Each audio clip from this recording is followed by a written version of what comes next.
Thank you. We'll begin the meeting tonight with the invocation led by School Board Member Nathan Rush, and the Pledge of Allegiance will be led by School Board Member Mark Ballou. Please stand. Please pray with me. Father God, we thank you for this day and all the blessings that you've given us in our community and our lives, Lord. We pray that you will let your will be done in all the things that we do, that you will give us your divine wisdom, that we will hear the things that need to be heard, and that we will listen before we speak. And we just pray that you bless all the children and families that we serve in our community. In your name we pray. Amen.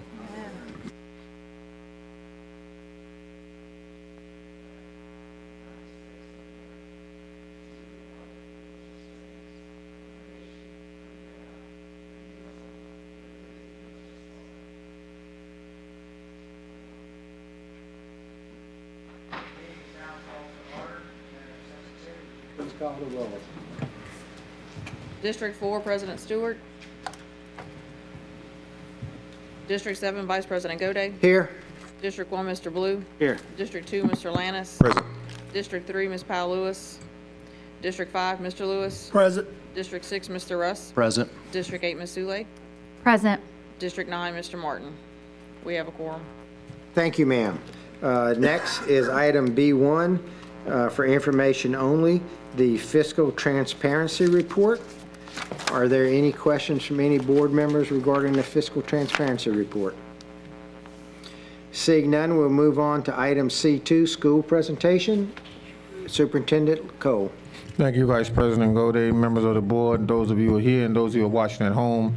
Delighted to have a presentation from, first and foremost, let me say happy National Principals Week to all of our principals in the school system. Let's give them a round of applause, even though they're not here, for all of their work, hard work and dedication. And we have an outstanding principal who is with us tonight. I have known her over 20 years, had the pleasure of working with her when I was first an assistant principal in our system, Miss Raquel Brown at Woodlawn Middle School. She's going to come up and talk about the wonderful things they're doing at Woodlawn.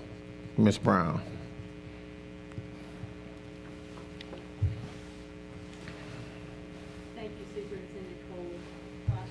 To be here. Thank you for allowing me to come and speak to the board. I want to tell you just a little bit about Woodlawn Middle School. As he said, my name is Raquel Brown. I'm the principal of Woodlawn Middle School. We have approximately, it has 811, but when I looked at it today, we have 812 students. We kind of fluctuate between 810 and 814. We serve grades 6 through 8. We have many programs at Woodlawn Middle School. We have gifted, talented, and magnet, as it says here, but we also have Scholastic Academy. We have traditional students, inclusion students, resource students, and community-based students. We are 67% economically disadvantaged. 58.3% of our students are African American, 21.4% are Hispanic, 15.6% are white, and 3.9% are Asian. We also have additional subgroups. We have a large number of 504 students. 8.7% of our student population is 504, 9.9% is ESS, and 11% are English language learners. Our school performance score is a 73.8C. It's the highest we've been in a while after they changed the scoring.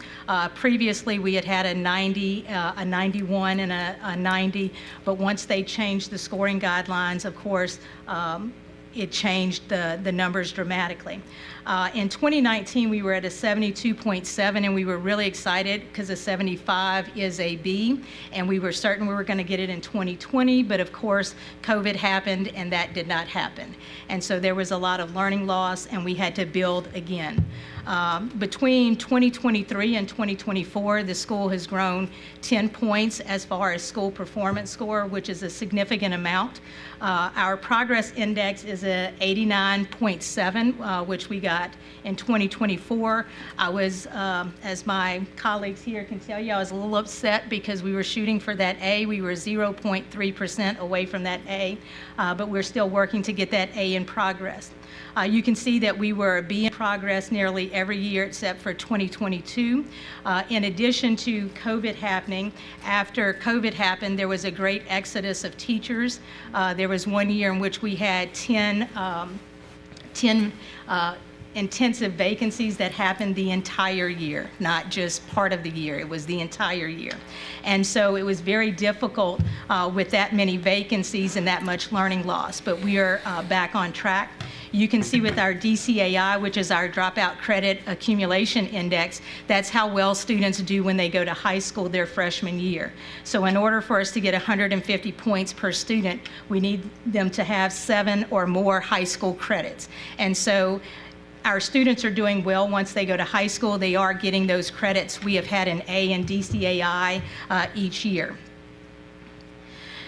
When we look at the mastery or advance, of course, English is our highest. 45% of our students are scoring mastery or advance, and the other subjects are well below that. Our goal is for us to score, to have 50% of our students score mastery or advance in ELA, and at least 30% in math, science, and social studies. We are still working towards that.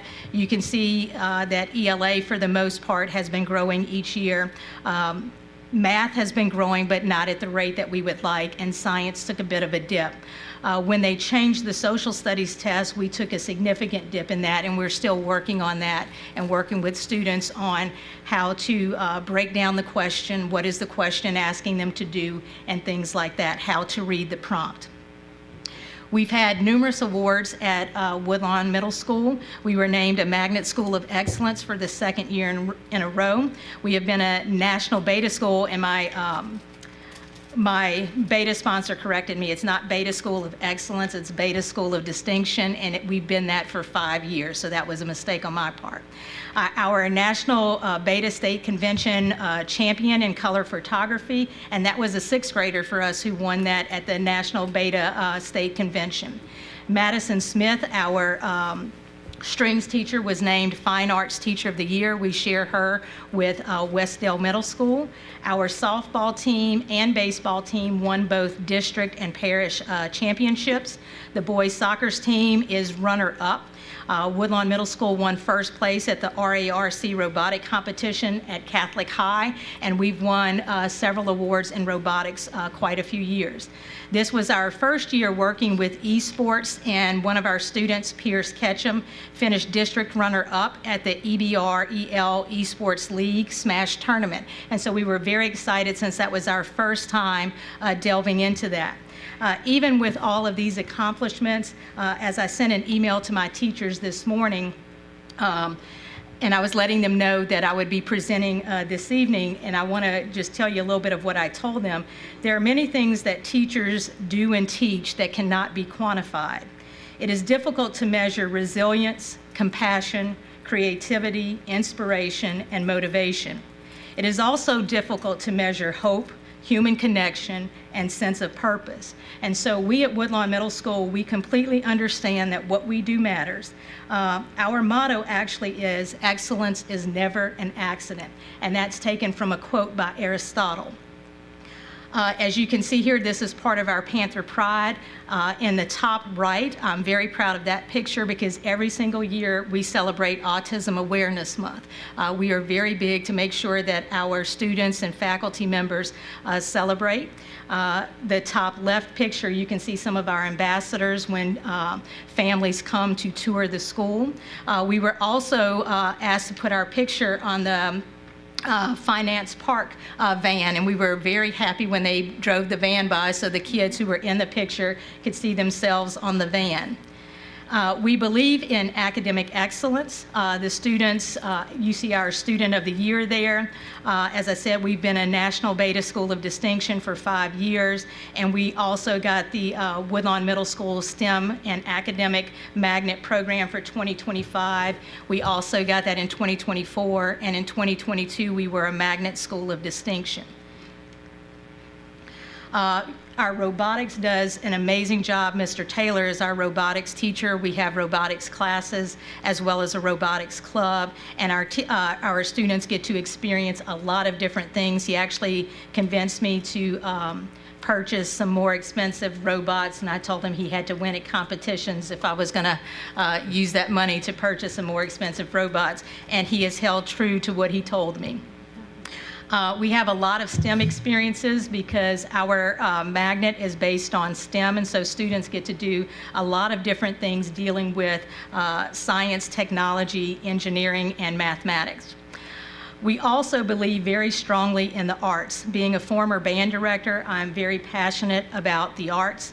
Because we have gifted and talented at our school, we have talented art, talented music, and talented drama. You can see where the talented art class, they molded that from clay to make the little Christmas village that you see. We've had amazing presentations at our school. As I said, our strings teacher has been just absolutely phenomenal, and I look forward to seeing her career just take off.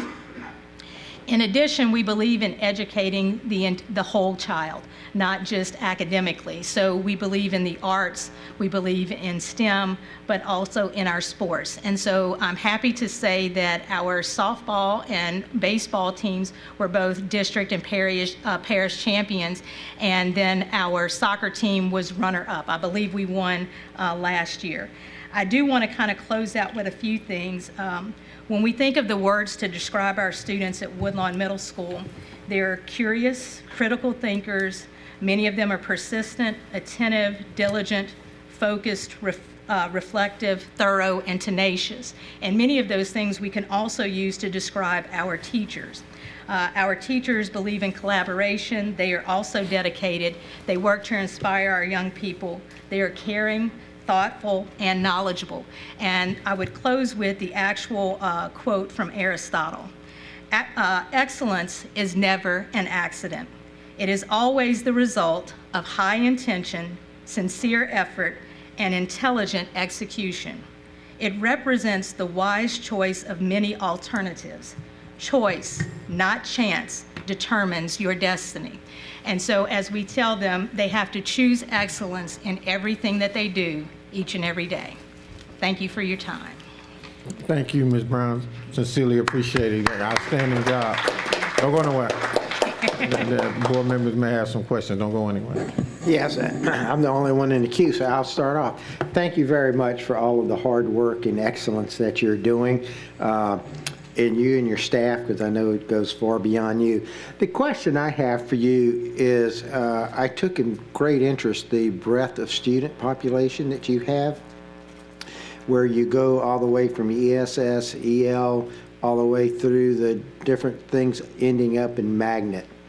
And I think that's something we've been struggling with for a while, is how do we provide these opportunities in a more neighborhood type setting where we don't just have just a magnet school or stuff like that. So I would like if you could give us some of your thoughts about what are the things that have worked, what are the problem areas, and what are things that we should take in mind as we look into having more of our schools have a broad range of enrollment.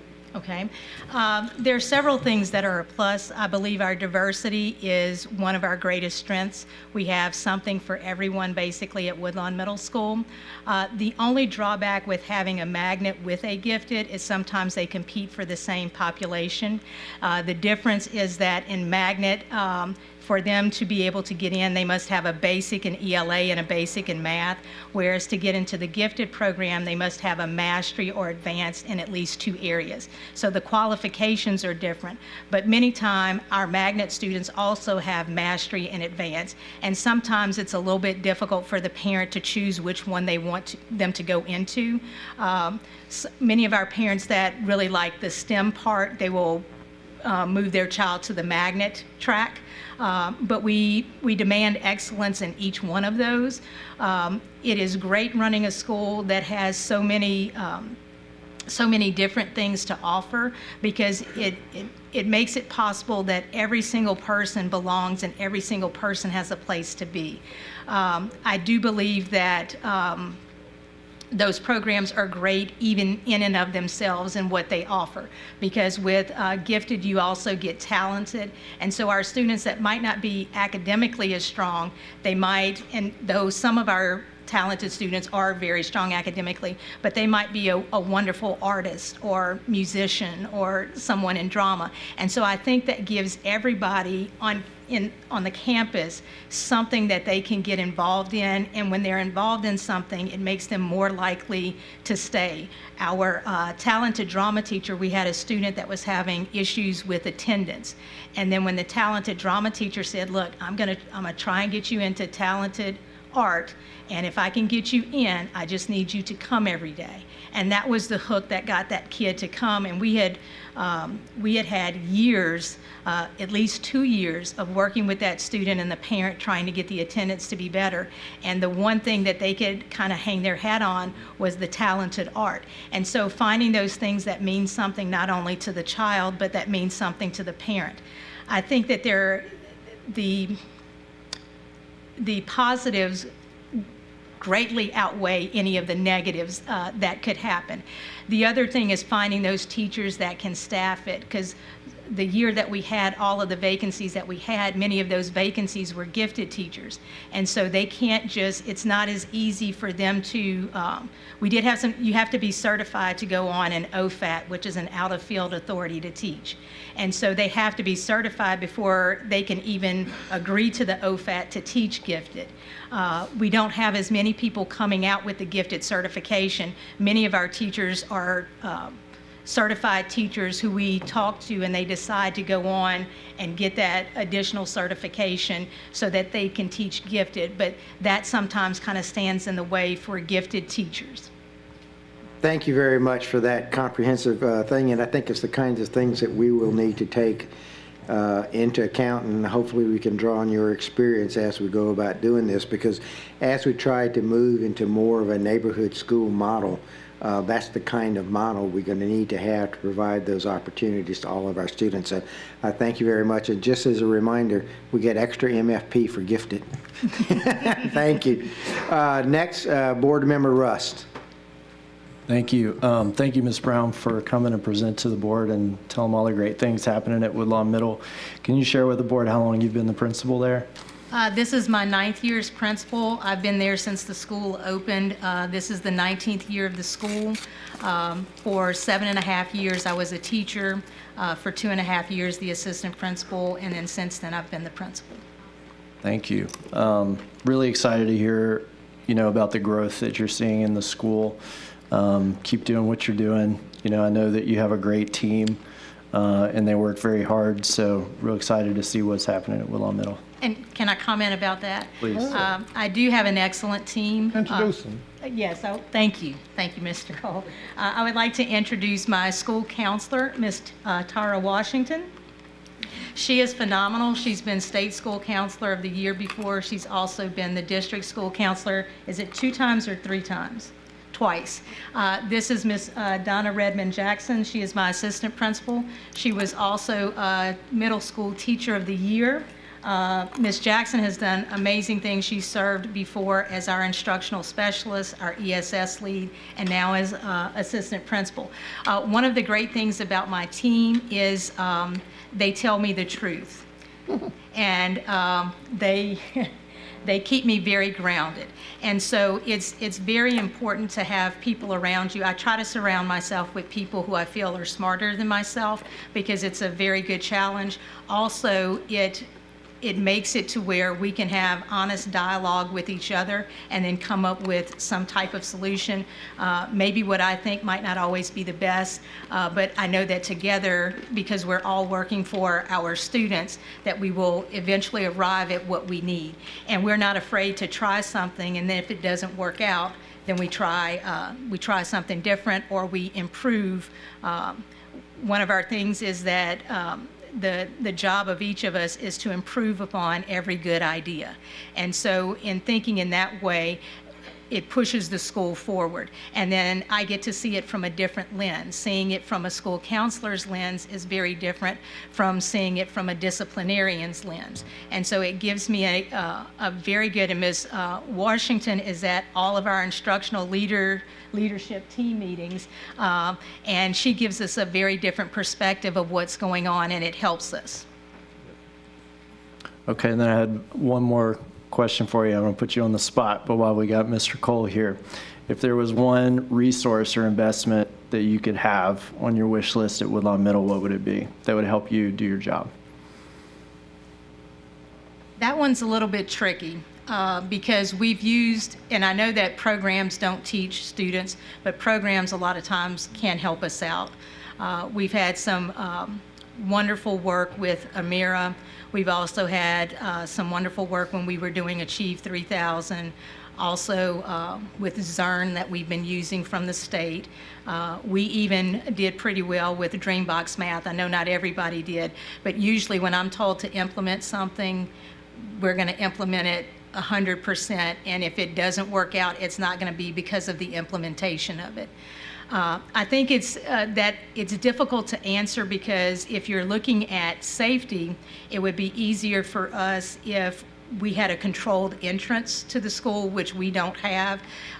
One of the things is when we're checking book sacks, it's impossible for us to check 800 plus book sacks every single day, and we're checking them as fast as we possibly can.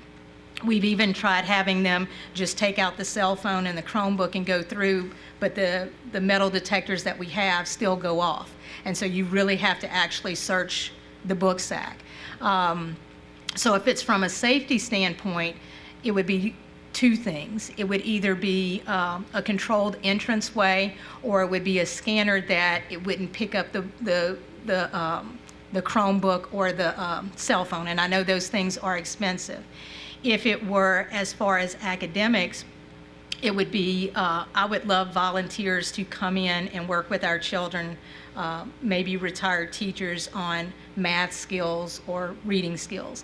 The reason being, if you are a middle school child and you come to us, and let's say you're on grade level, but that 6th grade year, you only grow a half a year. And in your 7th grade year, you only grow a half a year. In your 8th grade year, by the time you leave us, you're a year and a half behind. Now, keep in mind that many of our students come to us at least a year or more behind. So when you come to us already a year behind and you only grow a half a year each one of those years, by the time you go to high school, you're already 2.5 years behind. And so these gaps are some very serious gaps that need to be addressed. I know they can't always be addressed with a computer program. I don't agree with just putting them on a computer program and it's going to work magic. I believe that you have to have a really good teacher. One of the problems is we don't have as many people going into teaching. And we have a lot of teachers that are on TATs, a temporary authority to teach. And so, whereas when I was probably first starting as a principal and I was looking at teachers and there was a surplus of teachers, I'm looking for who's the best. Now, sometimes when I look at teachers, I'm looking and I'm thinking, who can I work with? Who can I get there? And so those are two very different questions when you're looking at teachers. So the teaching shortage is, and some of my best teachers are teachers that have been on temporary authority to teach, because by the time they decided to become a teacher, they were very serious about it. But I would say I would like actual persons to work with children that were skilled in those areas, like a person who was truly a math coach that actually worked with the children and not just the teachers to move those students. We look a lot at data and we make our instructional decisions based on data. But as I said, once you have a child that's already starting behind, you would literally have to have them, if they were even a year behind, that 6th grade year, you would have to have them grow a year and a half. The 7th grade year, you would have to have them grow another year and a half. And then you would be where you're supposed to be for 8th grade. But the reality of a child that's already coming to you behind, growing a year and a half, is very difficult. And so we try to get the most growth that we can as possible. And I love what they're doing in the elementary schools. I know Ms. Bloss is doing a phenomenal job at Woodlawn Elementary. And there are many people, it's not just Woodlawn Middle School. When we look at schools, many times we just look at whether or not they're an A, and that is not the whole story. The story is, where was the population of students who came in, where were they at, and where did they end up by the time they left us? And our former principal, Ms. Colvin, used to say, if you give them to us for 3 years, we'll grow them. We will grow them.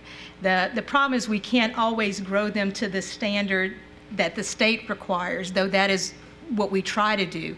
But it is very difficult, for instance, even with our teachers, because they haven't gone through the traditional route. If a teacher doesn't understand what mastery of the standard looks like, that's a huge problem. So the very first thing is, first thing is classroom management, because if you can't manage the class, you can't teach. But then you have to look at the standard. Do you know what mastery of this standard looks like? Do you know all parts of this standard? So we had to go back with our teachers to standard internalization, then move to lesson internalization. Then we also had to work with effective questioning. Not just could the teacher generate a higher order question, but can you generate follow-up questions to get that student to think the way they would need to think to arrive at the answer? And that is an art. That is a skill that teachers can't just learn overnight. And so even from the assessment, how to really look at the assessment data and determine what your next steps are. And so all of these skills, you have to work with teachers to get there. I know Mr. Cole and his team are doing a huge amount in that area. They've done a tremendous amount of work. Even they showed us this lesson plan template that they had at one of the meetings, and we took it and we were already trying to use it, or trying to, I know Ms. Edwards and I want to say Mr. Robichaud worked on it, and we were trying to see how we could use it for our benefit and what would work with us.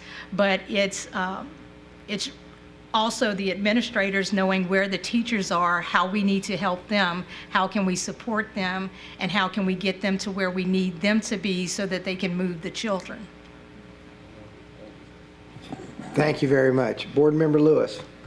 Thank you for a wonderful presentation. You're preaching to the choir about a lot of things you just said. The word great, I think, is overused in our society, but I agree with you. It takes a great teacher to make a great student. In the beginning, when you first started giving your presentation, you talked about your ELA scores versus your math scores.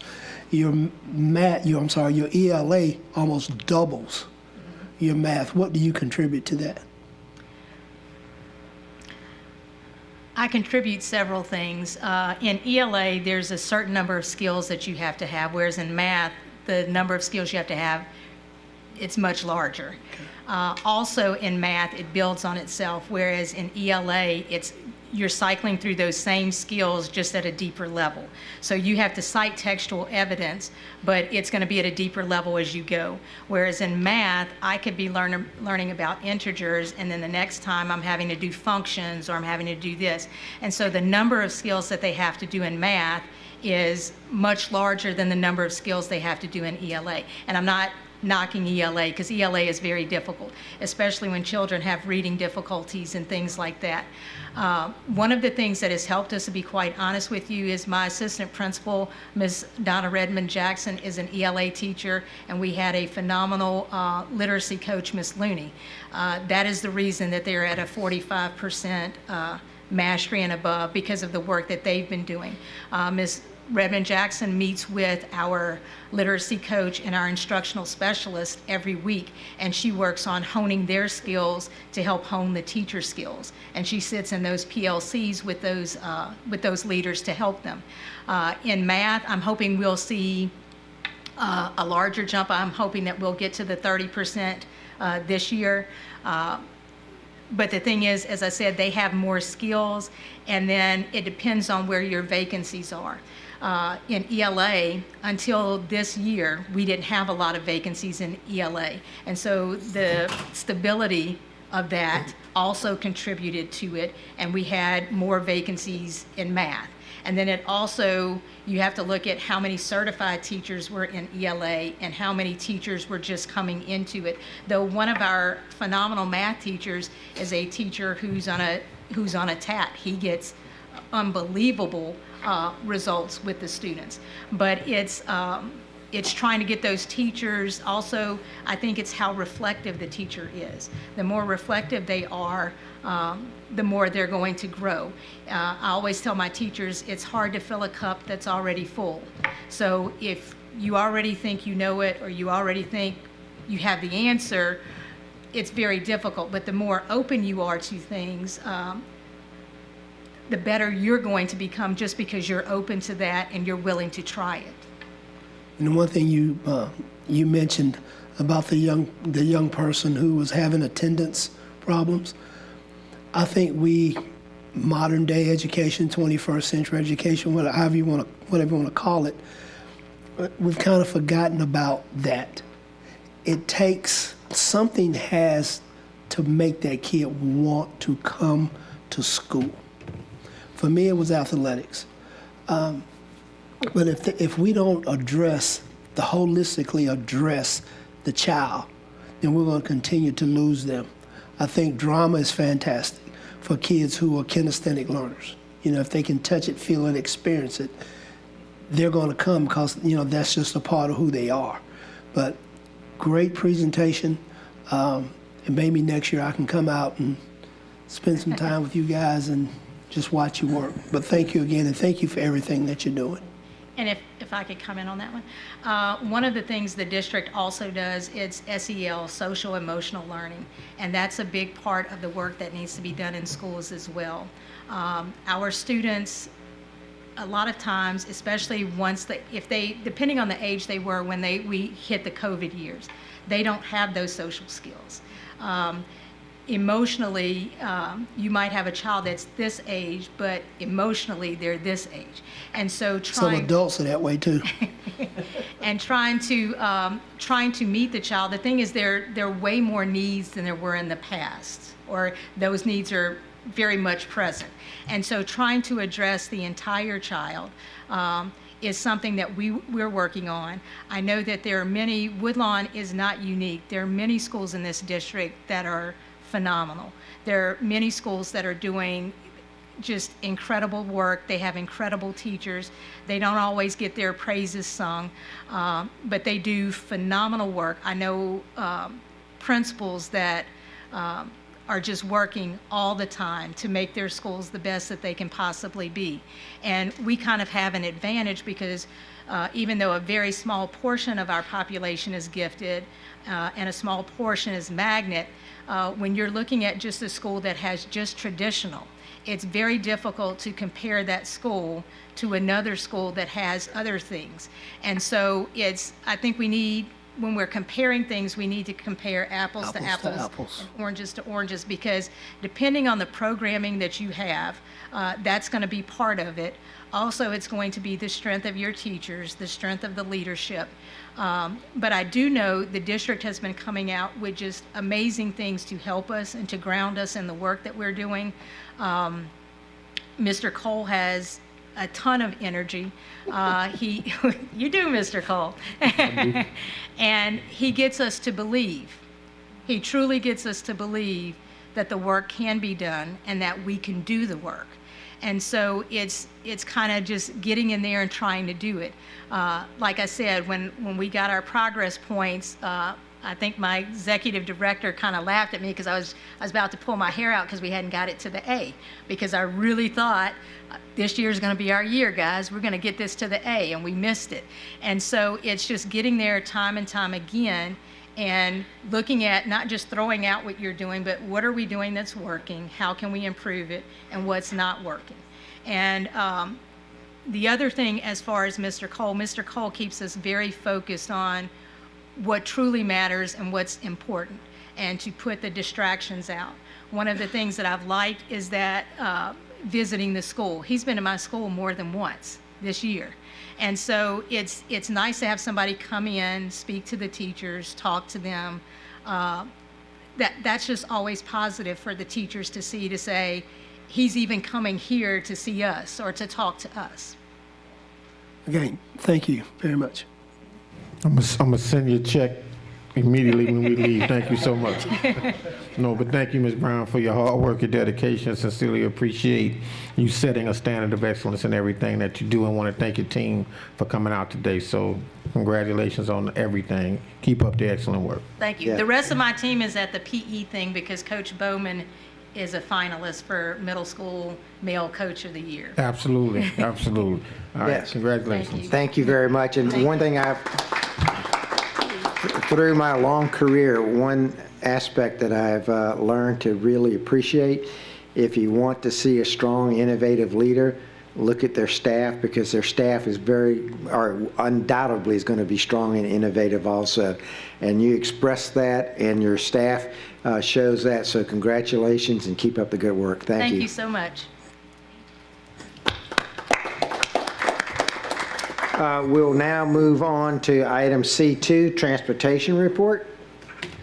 Superintendent Cole? Thank you, Vice President. Upon entering the district, and even before then, I'm sure you all would agree, we've had our issues with transportation from time to time. And so one of the initiatives in having conversations with board members is that we brought in someone to look at how we are using all of the resources we have available to us in the transportation department, and work with Mr. Howell and the rest of his team to really evaluate, think outside the box, and determine if there are opportunities to do some things different, as well as if there are opportunities to do some things better. And so we are delighted to have Prismatic come in and spend some time with us for the last 3 months, and I think she is available. The CEO is available to share a presentation with us right now. And there she is. Oh, there's the presentation, rather. Good evening. Are you able to hear me okay? We hear you fine. Wonderful. Thank you so much for having me. I'm Dr. Tasha Prieto, President of Prismatic Services, and I'm really very happy to be here and be able to give you an overview of what we started working on with EBR back in February. So this project, the Prismatic team was asked to investigate 3 questions. And so the first one is a background question. How well are we doing with implementing the new bus planner routing software, which, if you're not aware, was implemented shortly after a less than stellar school start 1 year. We were also asked to look at how well planned transportation operations match what's actually on the ground. So the difference, the delta between, what we think is happening and what's actually happening. And then where are there existing opportunities within the system to support potential changes in start times and or just get better at what we are doing. And so those are the things that we investigated. What you see here on the left-hand side of the screen is the teams, the members of my team, and who worked on your project. 5 of the 7 of us had the pleasure of completing interviews with various EBR staff, while Chris, the gentleman in the second row, and I had the pleasure of completing on-site observations within the district. In all, we completed 9 days on-site, and as part of that, Chris and I completed observations at 12 schools, either morning drop-off or afternoon pickup. We also completed 10 observations of the transport point system, either elementary or secondary, regular education, or special education. 5 of us worked together to complete 15 interviews. And in total, we collected 27 data items, which may sound small to you, but some of those were quite large, like your entire school system routing system. We spent a lot of hours in Bus Planner, looking at what was going on in the system and what had been accomplished, and in total put in about 255 hours of consulting time. So what did we see? Go ahead and start this video for you. And in case if you've ever wondered what your current secondary transfer operation looks like, here's a video we shot while on site. I should note we weren't able to start filming until after the sun came up, but that we and some of the buses were actually there at truly the crack of dawn. At the time of our data collection, you had 379 buses to cover 801 morning and afternoon routes. You're serving 93 schools daily. Your general education routes are an average of 40 minutes. Your special education routes are an average of 42 minutes. However, these figures exclude what time a student might spend waiting at one of these transfer points. They also exclude what is really the total transit time of students. So if I take bus A to get to the transfer point, then spend some time waiting at the transfer point, and then take bus B to get to school, that's not reflected in those figures. You currently have a bus ridership average of 45 students for general education runs and 10 for special education runs. On the ground and doing our observations, we noted that in many cases, a good portion of the buses arriving to schools or leaving from schools, we observed them to be running at less than half full. Our final observation, and it's a good one, your buses are generally on time. And that is something that, we look at very closely because, what is performance? Performance is on time. At the morning observations that we had, only one bus arrived after the start of school, and it was pretty close to the start of school. In the afternoon, all the buses were lined up and ready to take students at the time of dismissal. I'm going to flip to the next slide. I'm getting some feedback in the microphone. Are you getting the same feedback? No, you're good to go. Crystal clear. Okay, I'm glad, as long as you can hear me. So answers to the questions that we were asked. First question was, how are we doing with the current software implementation? We provided details in our report, but here's the short version. Things are going well and improving. Bus Planner is currently implemented and is used on a daily basis. Within the software, all your morning bus runs, student stops, pickups, drop-off times, and vehicles are entered for each run. The department has systems in place that automatically assign newly enrolled students to bus stops with minimal human intervention, which is where you want to be routing-wise. If a parent has a question about a bus stop location or a time, this information can be easily identified and is accessible to anyone with access to Bus Planner, which includes school staff with access to Bus Planner Web. We noted a good level of understanding of how to use the software tool at the school level as well. The number of staff within the transportation department, beyond just the routing team, who have at least some skills in using the software is better than average, better than what we normally see. Planned operations versus actual. Is implementation complete? No. Afternoon runs are handled by mirroring the morning runs. Afternoon runs are not yet implemented in Bus Planner. Things like non-transportation zones are not yet in Bus Planner. There are a number of things that need to be cleaned up in Bus Planner. This includes correcting some things that are really rooted in the hurried implementation of Bus Planner right after the imperfect start to the 23-24 school year. This includes also taking advantage of some of the relatively greater sophistication of the software. You really moved, a full 2 or 3 generations in software from what you had to what you are currently running now. And so taking advantage of that greater sophistication to rework existing runs, routes, and transfer points is going to take some time. This also includes figuring out how to get Bus Planner and JCampus to function together more effectively. So as far as whether planned operations match actual, beyond what I just said, we found the typical kinds of things that we see in school districts. Your morning runs reflect what the routes that are driven in reality. Some of your stops in Bus Planner have students who are not riding assigned to a stop. Your daily drivers are aware of these unutilized stops and tend to skip them after a period of time. But this information doesn't always get back to the routing department, and that is typical, and it is an ongoing process in most transportation departments. Your student counts from drivers are sometimes incomplete or missing. Because Bus Planner was implemented a year later with special education, there is more cleanup work to be done in that area still. Third third and finally, Prismatic determined that the Transportation Department has the tools and staff knowledge to effectively support a school start time change if the district decides to go in that route. We provided in Chapter 3 of our report a list of the next steps the department should undertake to be more efficient and effective in general, but also to potentially clean things up so that any start time changes would be easier to implement on their end. When asked conclusions and next steps.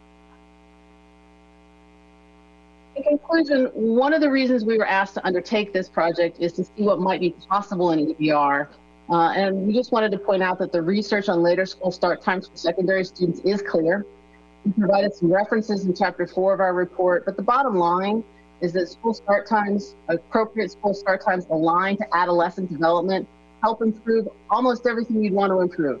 Academics, athletics, mental health, school discipline, sleep. And the good news is, with some assistance, the Transportation Department could begin providing this benefit to some students as early as August, if we chose to go that route. And then finally, EBR routing has improved.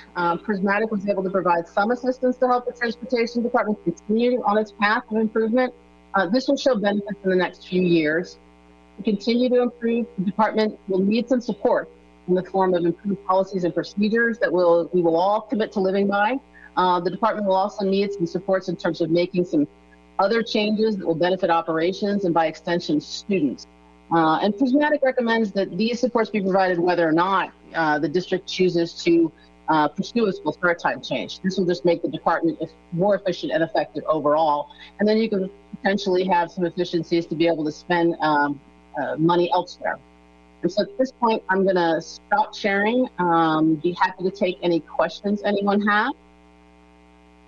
Thank you, Doc. And I just want to mention to the board, the full comprehensive report is in the board docs as a backup. So the full comprehensive report is there. I've read it a few times. One of the other things I wanted to make mention in our efforts to improve transportation and answer the question about school start times, we wanted to identify leaders in the field that could do both.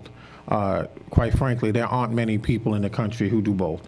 There are people who do transportation work, and then there is a small group of folks in the country who look at school start times. But working with someone or identifying a professional who's had experience doing both is extremely challenging. So we were happy to find Prismatic and happy to have them come work with us, A, to look at the way we are doing transportation, and B, to explore the opportunity that may exist relative to school start time. So I just wanted to make sure our board members were clear and aware of that information. But the full report is attached for your review, and Doc will entertain any questions at this time. Thank you so much for the presentation. You're quite welcome. Thank you. Are there any questions from any board members? Strange silence. Well, thank you very much for the very comprehensive report, and I want to congratulate you and our transportation team for undertaking this, and I strongly support continued cooperation and work with someone like this group, because you guys have enough trouble just keeping the buses running and keeping the bus drivers done. Trying to drive continual improvement at the same time when that's not the basis of your background and your jobs is something very difficult. And so I would strongly support that we continue this type of effort to help us get better and better, particularly as we go through changing TARS time.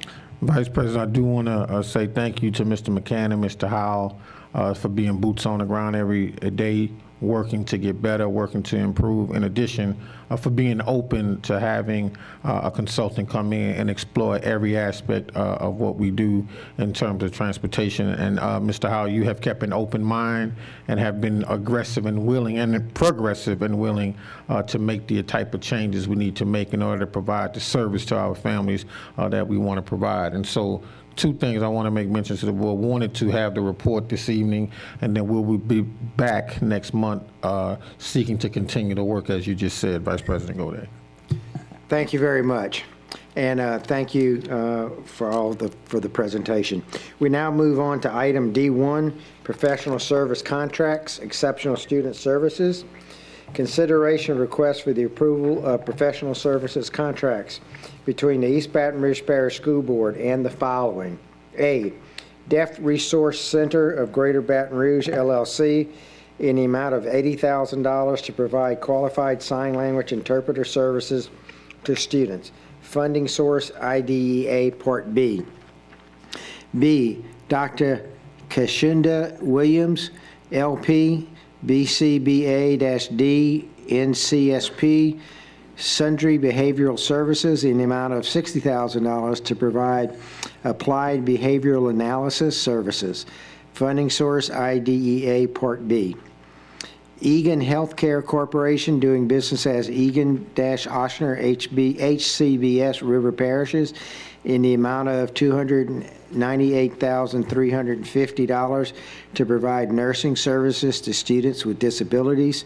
Funding source, IDEA Part B.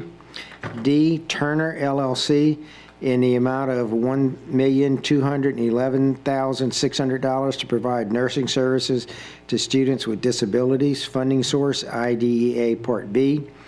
Pediatric Services of America, LLC, doing business as Avena Healthcare, in the amount of $932,000 to provide nursing services to students with disabilities. Funding source, IDEA Part B. Before we move on, I will recuse myself from this item because my daughter worked as an executive at Oshner, and I see Oshner in the list. So out of an abundance of caution, I will excuse myself and ask Board Member Lannis to take the microphone and the gavel.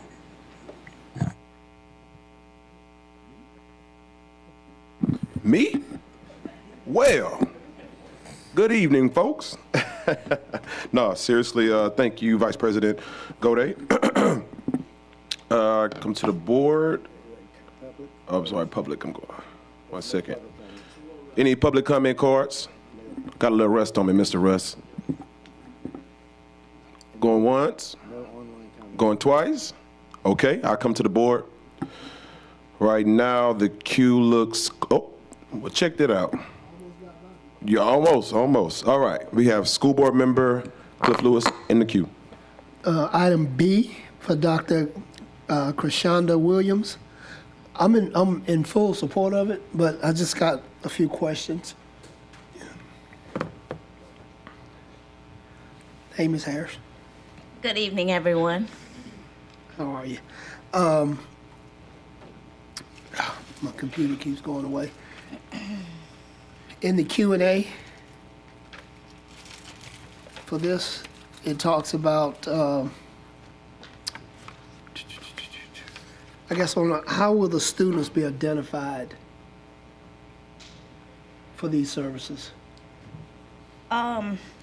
The students are identified when the schools contact the ESS department or when we're contacted about certain students. What Dr. Williams does is she will meet with those students who sometimes return to school from the facility. If they've been admitted into a behavioral health or psychiatric facility, we coordinate transitions through her. What she does is she will meet with the family and conduct the family interview, student interview, and assist the school and the ESS department with a transition plan back into the school setting. Other students are identified through staff. If we have some students with some significant behavioral challenges in schools, Dr. Williams comes on board and she will conduct those observations, compile a report, and work with the team as well as providing recommendations that are sometimes placed into the student's IEP. So will the teachers have some type of rubric or something to go by, to look at? Will they know what the trigger points may be? Or, I mean, they may be thinking the kid's just having a bad day, but in actuality, they may really have some real issues.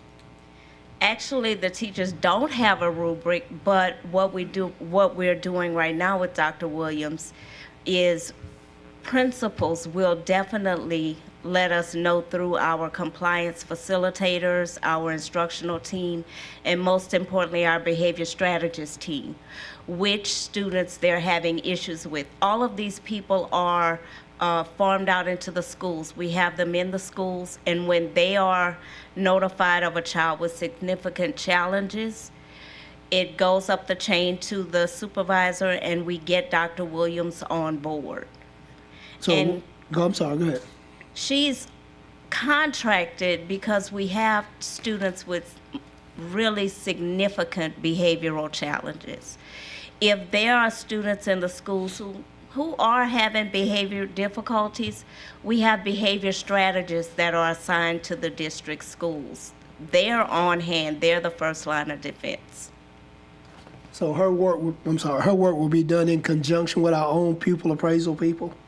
A lot of times it is with the behavior strategist, and she consults whenever there are pupil appraisal evaluations that need to be conducted on students. And I had written these questions down. How will the effectiveness of this contract be measured? The effectiveness is measured through the students. Whenever she recommends the transition plans, the IEP team kind of monitors the IEP where her recommendations are embedded within that IEP, within that functional behavioral assessment and subsequent behavior intervention plan. So through those measures, we're monitoring the worth of her work or the effectiveness. So we know IEPs follow students. They do. So will there be adjustments made to a young person's IEP based Absolutely.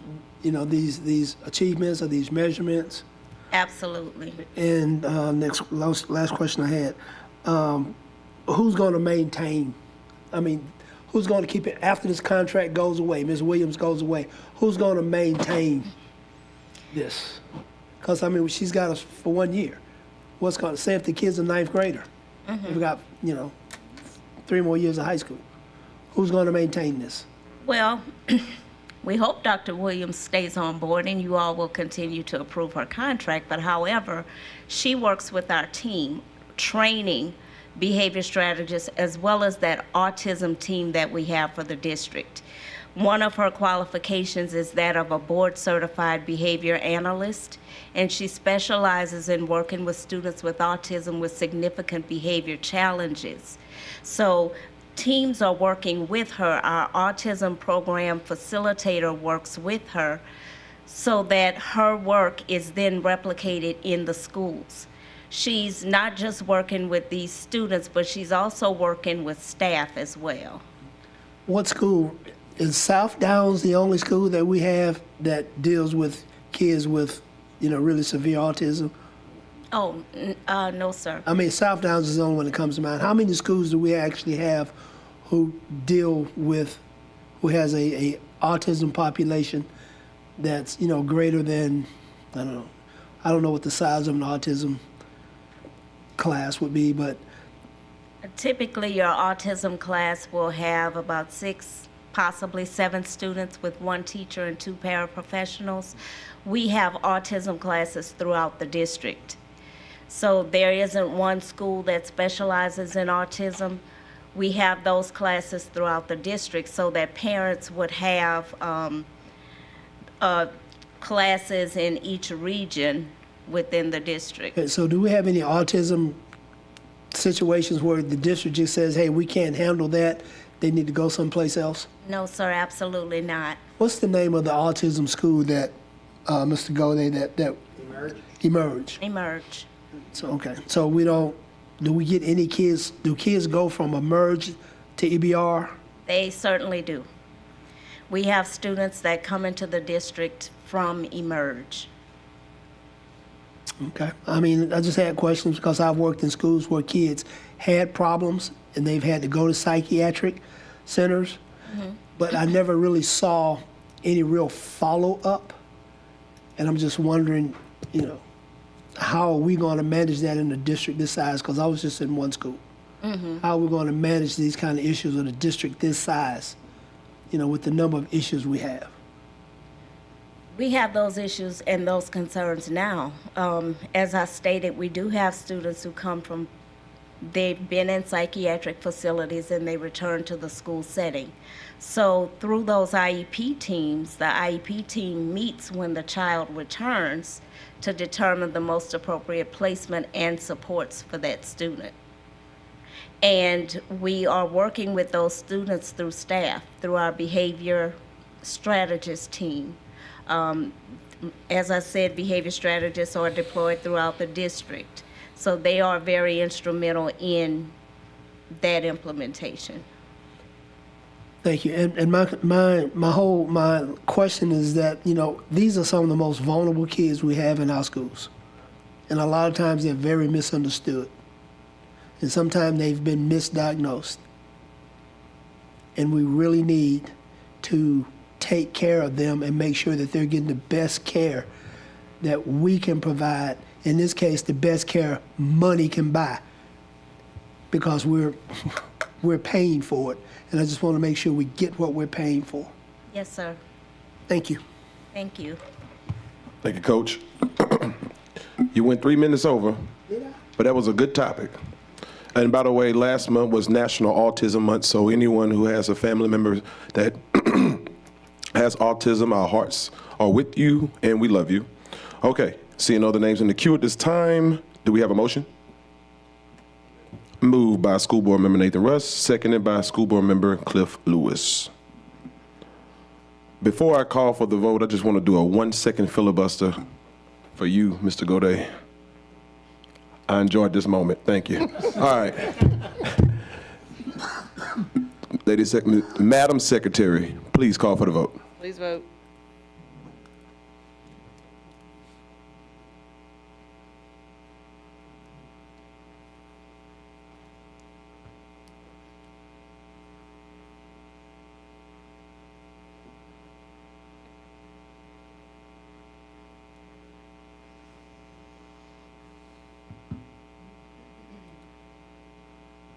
The motion carries.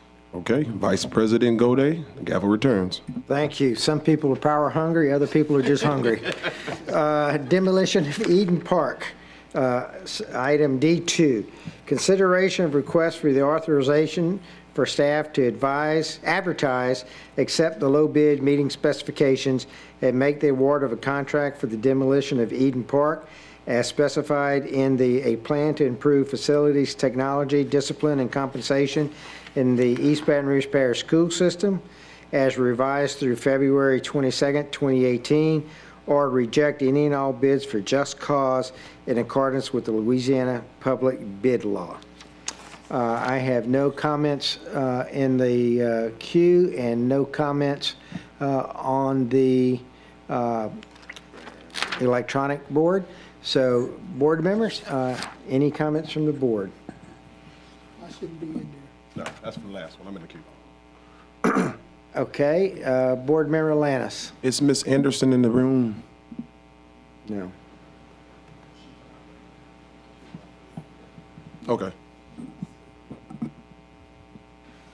Well, the gentleman makes his way up to the mic. First, I want to say congratulations to Judith. She was selected for a national award in the work that she does. That's tremendous, being someone that has helped our school district. She does a phenomenal job, along with the gentleman right here at the mic. I just want to say thank you. You made a commitment to taking and looking at dilapidated school properties, doing a full assessment. And now these buildings are starting to come down, and these communities can have some rehabilitation in a way that it makes sense. Mrs. Soup, thank you. Eden Park is a community that you served before. This is a long time coming, and that community is going to appreciate this more than ever. I just want to take my hat off for you. Thank you. Thank you, sir. Thank you. Mr. Lewis? I just want, while Casey's up there, I just want to say, not even about the Eden Park thing, Casey, but since you've been on the job, we used to get a lot of complaints about people, about things not getting done at schools. Don't get those complaints anymore. Do not get those complaints. I had a school principal tell me this week that it's like night and day since you've been on the job. So thank you again.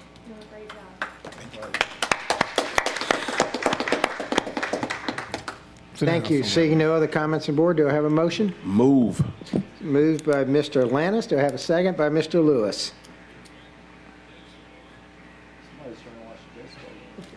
What inning is it? Probably Andrea Koski back there watching. Any other board comments? Seeing none, Madam Secretary, would you please conduct the vote? Please vote.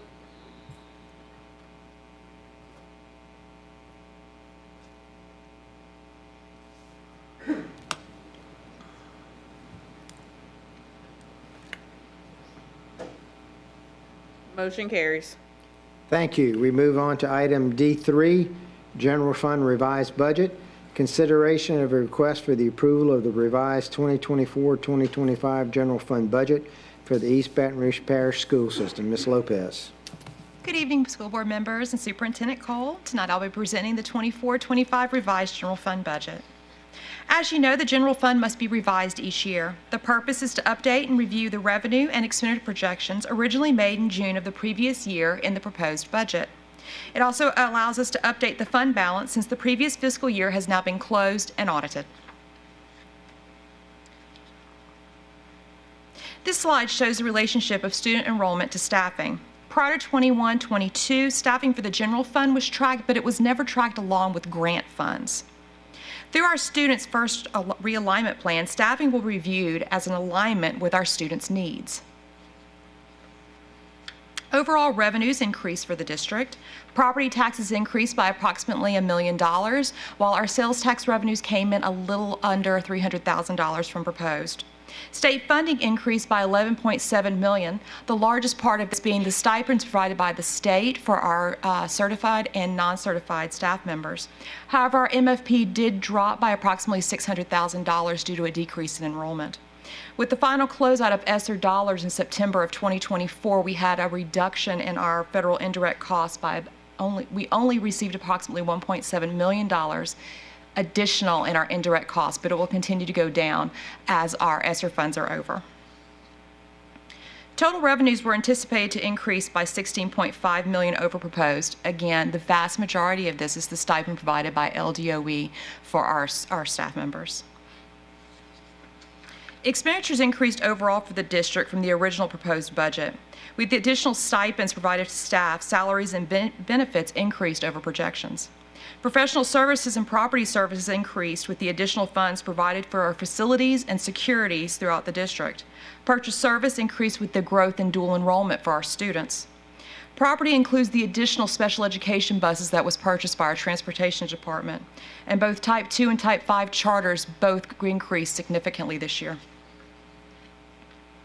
So let's talk about some expenditure highlights. $3.5 million, again, was for facilities and security needs, inclusive of metal detectors. $11.7 million was provided by LDOE for our stipends for our staff, and an increase of $5.7 million was due to Type 2 and Type 5 charter growth. Expenditures are the purchases the district makes to provide instructional needs of our students, and this provides a breakout in the same way that LDOE would provide it by each of the categories that are used. So for 24-25, you can see that 54% of the general fund is salaries and benefits. However, if you remove the appropriations for charter schools, the total for salaries and benefits of the general fund is 73%, which is the largest portion of our general fund.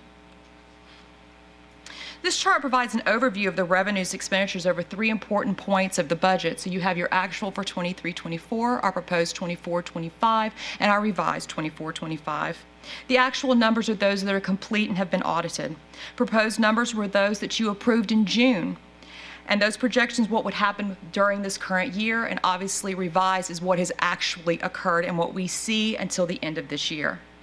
As you can see, we are anticipating ending balance of $3.9 million for the current fiscal year. This is a decrease of $0.8 million from our proposed budget. The projected unassigned fund balance for the year is anticipated to be $109.1 million. The projected assigned fund balance for the year is $35.5 million, and the total fund balance is projected at $132.6 million. This will give the district a fund balance as a percentage of revenues is 22%. As you know, our state requires us to be at 7.5%, and our board requires us to be at 15%.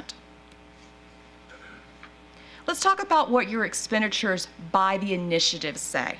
So the goal of the administration is to provide an overview inclusive of all funding sources. Early childhood is provided through grant funding for a total of $18.5 million. Literacy was provided for $6 million through the general fund and $11.9 million through both title funding and CLSD federal dollars. High-dose tutoring was funded through state grant and other federal funds for a total of $2.9 million. A total of $16.6 million was provided for college and career readiness, while $66.8 million was provided for facilities and security of our students and our staff. While ESSER is ending, our commitment to our students and our staff will not, and we will continue to work through the budget to provide for the initiatives that the board sets. Ms. Okansi is going to assist me in providing you for the return of your investment. Good evening, everyone, and thank you for affording me the opportunity to be a part of tonight's conversation. Ms. Lopez just overviewed for you the key initiatives that have kind of trickled out of our strategic plan. And so what we're going to do is give you some data points to look at how our return on our investment is going. The first area we're going to look at is early childhood. And I'd like to thank Ms. Warren and team for their collaborative support in developing tonight's slide. There are three main data sections that we look at when we want to evaluate early childhood. The first is our enrollment. I don't have it up here, but your early childhood network is thriving. You've got over 4,800 students in our network. We're the second largest in the state of Louisiana. The second area that we want to look at is Louisiana accountability scores. Early childhood centers and the network operates off of its own framework. For the past 3 years consecutively, our network has received a 5.60 highly proficient rating. If you notice on the slide, that is slightly above the statewide average. Probably the most important metric that we should be looking at, though, is how our students are performing, those students in those centers. Every pre-K student undergoes TS Gold assessments. TS Gold, think of it like DIBELS. There's a beginning of the year, a middle of the year, and an end of the year in both ELA and math. What the charts show you is that when our students come to us, some of them are very low. But what you'll notice the trend data shows is that each year they plateau or get to a higher, much higher rate, above 80% before they move on to kindergarten. The next area that we're going to look at is literacy. All of you familiar by now with DIBELS. This is kind of an interesting point for us to be having this conversation because we're in the middle of DIBELS assessments.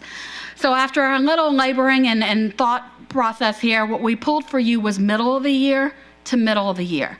Last year, middle of the year, to this year, middle of the year. Now, your mind would naturally go from one side to the other, kindergarten to kindergarten, right?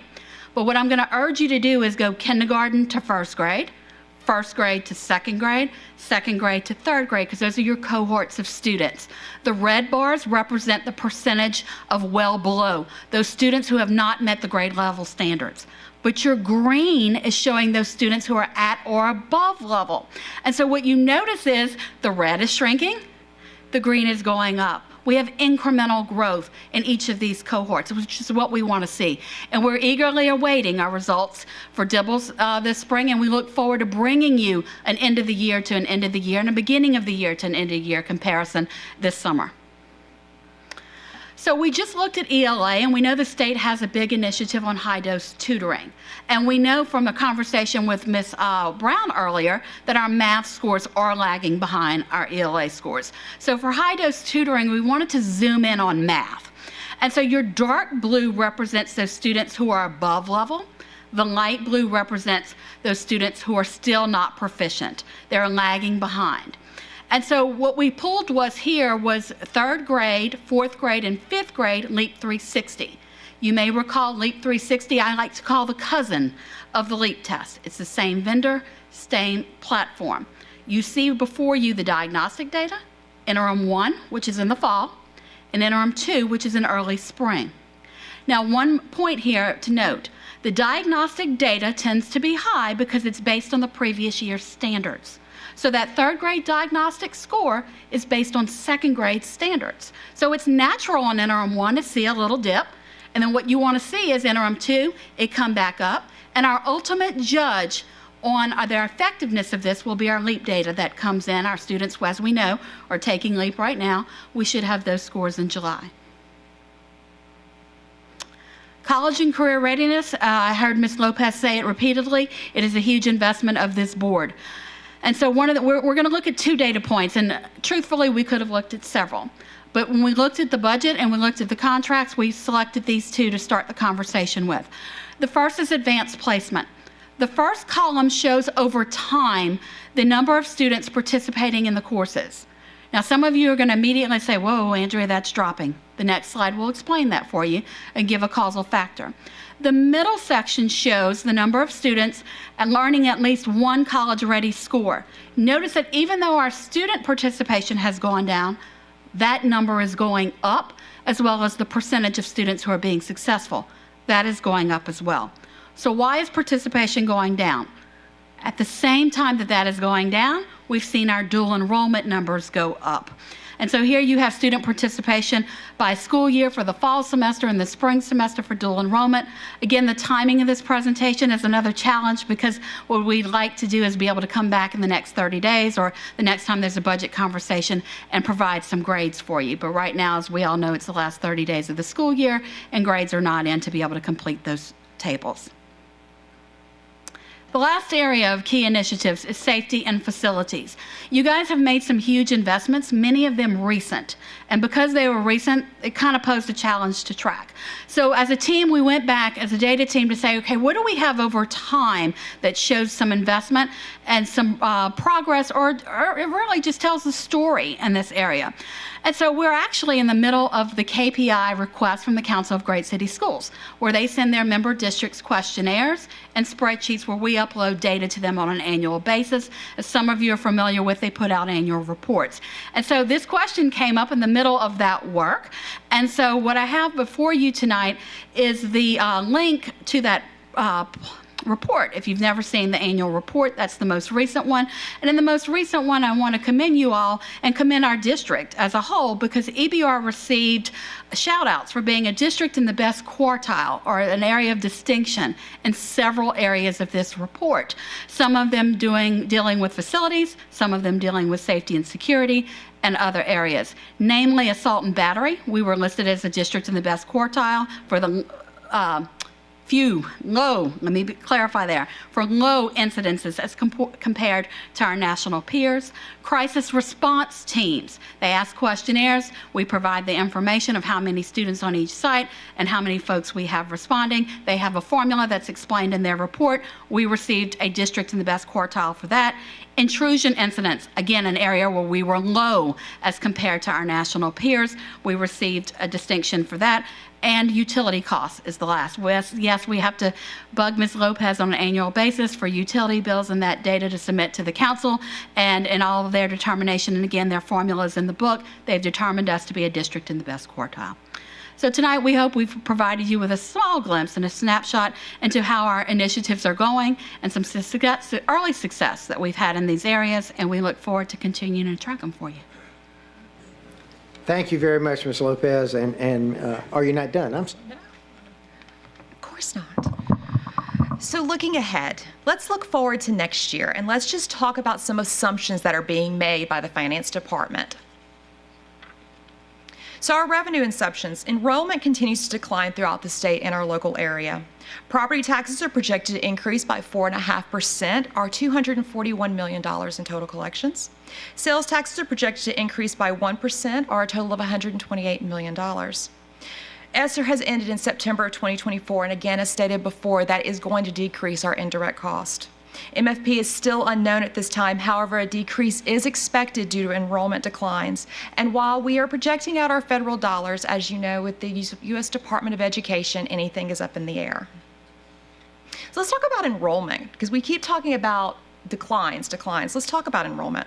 So from 15-16 through current, we have looked at our enrollment. Now, this is inclusive of our Type 1 charters. And in that time, we have dropped approximately 1,800 students, or 3.3%. Let's take a look at that same data a little bit different. Let's look at just our district-run schools. Let's take Type 1 charters out of the equation. We are down approximately 5,800 students, or 15.6%, and that is a significant amount of students. So our board's message has been consistently clear. This is our strategic plan. We look at student achievement, operational excellence, and employee development. And in line with fueling that strategic plan, for our upcoming fiscal year, the district will continue career readiness opportunities inclusive of dual enrollment and ACT. We will focus on literacy and numeracy at our lower grade levels. We will continue to provide safe and secure campuses for our students and staff through metal detectors and cameras on our buses. We will work to align the salary schedule with the board's expectations. The TAP model will be used at 3 schools as well as dual teachers at 3 of our schools.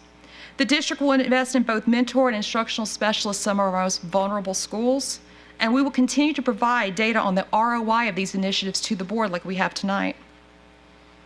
The district's projecting an increase in employee benefits for the coming year, additional investments in facilities and security, as well as the instructional needs for both our staff through professional development and our students are need to be addressed. Charter schools continue to grow throughout the district, and our Students First plan provides many opportunities for the future, inclusive of realignment of staff and new models to provide instruction. So let's talk about the timeline that we've gone through so far. We have met with our stakeholders throughout this budget process to receive their feedback on what is important to them and to their students. 4 meetings were held in January, 1 in February, 3 in March, and 2 in April. And as we continue this process, it is important to remain transparent with our community and with our board.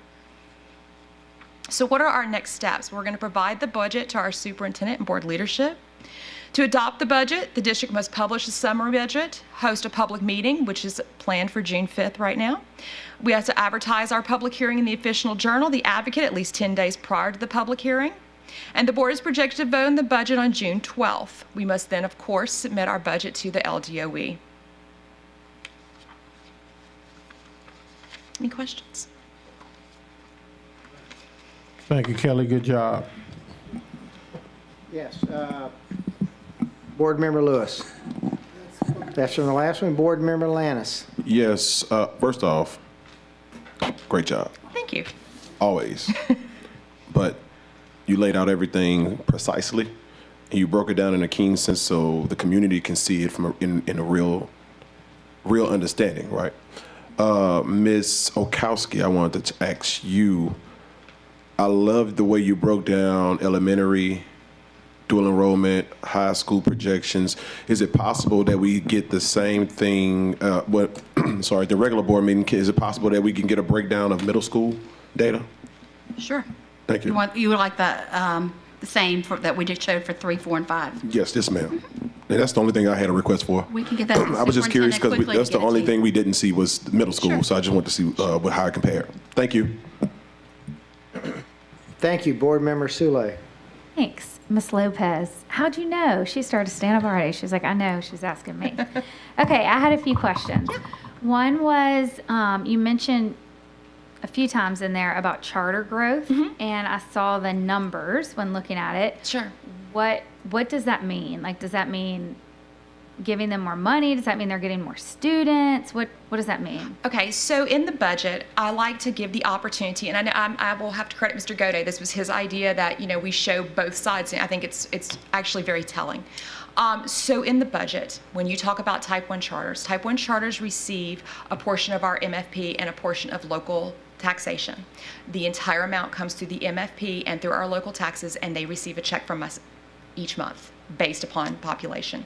Type 2 and Type 5 are a little bit different because they are not district-run schools. They are state-run schools, and so the local taxation automatically comes out as well as the MFP, but we have to budget for that amount of how much local taxation goes to the Type 2 and Type 5 to support those students as their parents' choice. And so if you look in the appropriations section of the budget, it will tell you the dollar amount of the local taxation that goes to the Type 2 and Type 5 charters, and it's based upon population of students. Okay, and so that's why we continue to see So this. yes, it will increase your expenditures as their growth continues because your growth will decline. Okay. And then a few other questions I had. Okay, so when we look at the revised budget and when looking at some of the breakdown points of it and money being moved from different spots, like we thought we were going to have 20 teachers in this Sure. area. Now we only have 10 teachers. So Sure. we revised the budget. Yes. Do those people that are over that still feel the freedom to hire those teachers? Like if those, like if the Right. budget line item changes, do we continue to still look for those teachers to hire them? So for teachers, we never stop. Okay, we will always look for teachers, but in the same point, whereas Woodlawn Middle may pick up one, Shenandoah may lose one. So it fluctuates. The numbers in the book are based on a February count. I think February is key for our students because that is the amount that the MFP is based upon. And so I use the same thing for our employees when I do any of our budgets, because to me, it's a safe point. It's a point that I can always say, that's February. Typically, yes, you're going to have fluctuations, but it's not going to be that significant. Other than teacher positions, a lot of times we stop hiring at a certain point, other than teachers, just because we're going to start in the new year.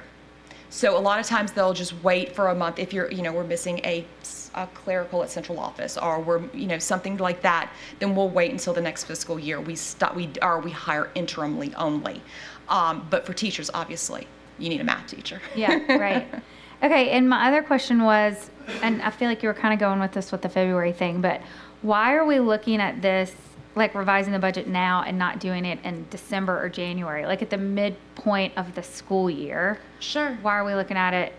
Well, first of all, because your sales tax is 45 days in arrears, so I've only gotten sales tax through October, so it wouldn't be a very good shot at telling you how far it's gone. Secondly, I don't get my MFP data until after the February count. So they'll count the children in February. The state SIS is going to close at the end of February. So somewhere around mid-March, I get my information to the state of how much actual MFP I get, because while I know I can count our students anytime I want. I call Andrea's office, I'm like, how many kids we got? I don't know that for type 2 and type 5 because they are not our students. I don't have the opportunity to know. So what I get is February counts for them. And so that adjusts my MFP. So that being a huge part of your proposed budget, it would be really bad for me to just ballpark guess in December what the MFP would be, because I have no idea what the February numbers are going to be until they come through the state. Okay, thank you. You're welcome. Board Member Lewis. Ms. Lopez, I can't recall if it was you or Ms. Akowski. Okay. You were flying through those slides really fast, but like Mr. Cole requests you Mr. to be Cole brief. prefers brief, sir. Be brief. So I'm going to try to be brief, okay?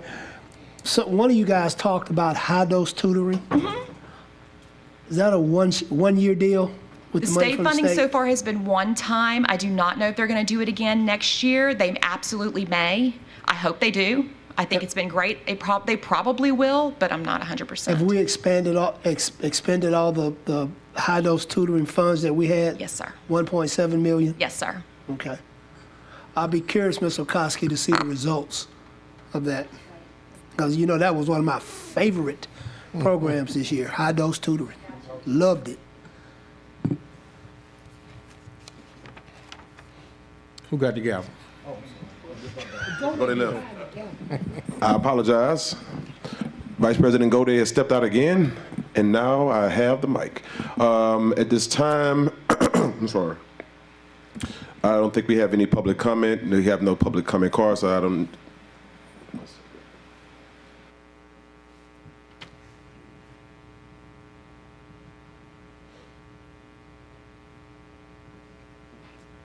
I don't see any online comments. Do we have a motion?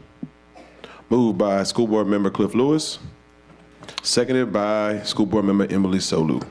If I could, real quick, I had a suggestion since 2-3 of our colleagues weren't here, maybe to send this without recommendation in case there's follow-up questions of our other board members, so we don't have to break it out of the consent I agenda. think that's a good idea. You want to offer a friendly amendment? I mean, Yeah, I'm I'd sorry. like to offer a friendly amendment, Coach, to send this without recommendation to the regular board. Okay. I'm good. All right, we have a friendly amendment, and it was agreed upon by the maker and the second of the motion to send this item to the regular board meeting without recommendation. Thank you for that again, School Board Member Nathan Russ. Thought that was a great idea. All right. Madam Secretary.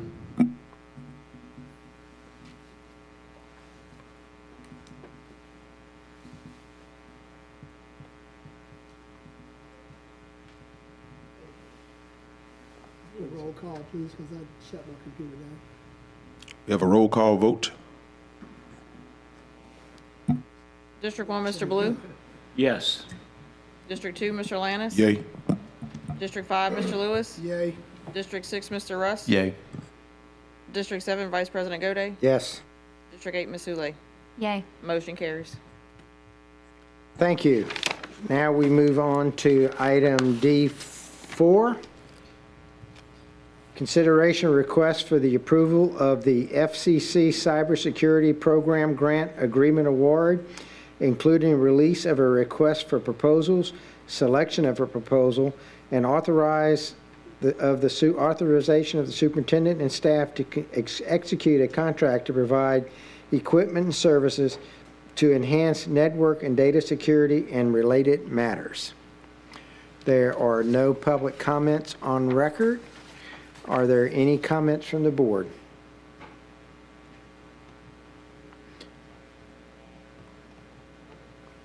Is any comments from the board?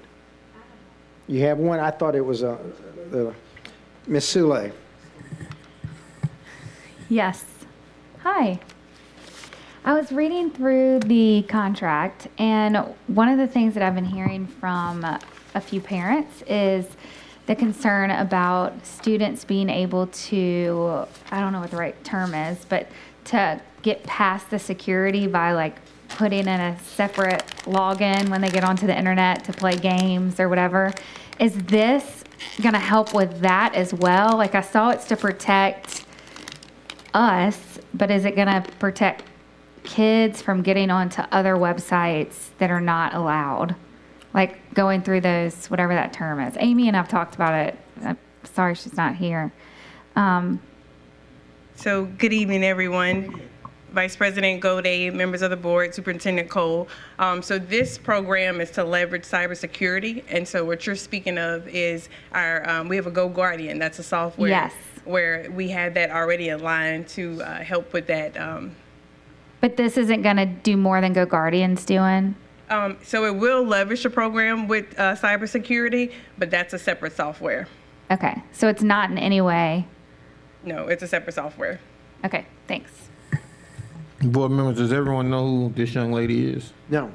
Why don't you introduce yourself since you know who we are? So I am Terica Jameson. I am the Director of Technology Resources for the district.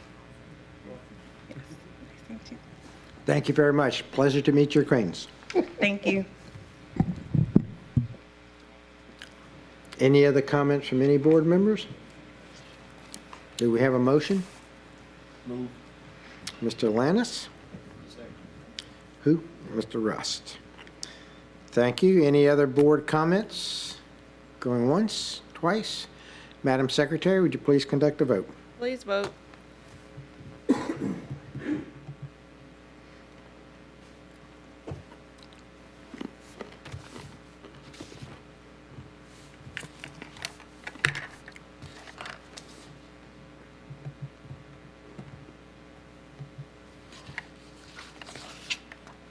Motion carries. Thank you. We now move on to item E1, announcement of meetings. The Oversight Committee meeting to be held on May 5th, 2025 at 5 p.m. at the Central Office, Conference Room A. Some or all board members may attend. A regular meeting to be held on May 15th, 2025 at 5 p.m. in the Central Office Boardroom. And then Committee of the Whole to be held on June 5th, 2025 at 5 p.m. in the Central Office Boardroom. Any final comments? Yes, sir. I want to just use a quick point of personal privilege while reminding the general public, while we can't tell you how to vote, I will say that we have 5 very important propositions on the ballot. Make sure you go out and cast your vote this Saturday. Take 10 people with you. Tell them to tell 10 people. These propositions are extremely important for the success of our district. I yield. Thank you. Superintendent Cole? Thank you very much. Just want to thank our amazing staff for being here this evening. Although I know you had to be here, just want to thank you for being here with us this evening. And always I want to encourage our families at home to continue to read to your children. And when you're done reading to them, have them read back to you. Thank you. Board Member Lewis. We are adjourned. He already did it.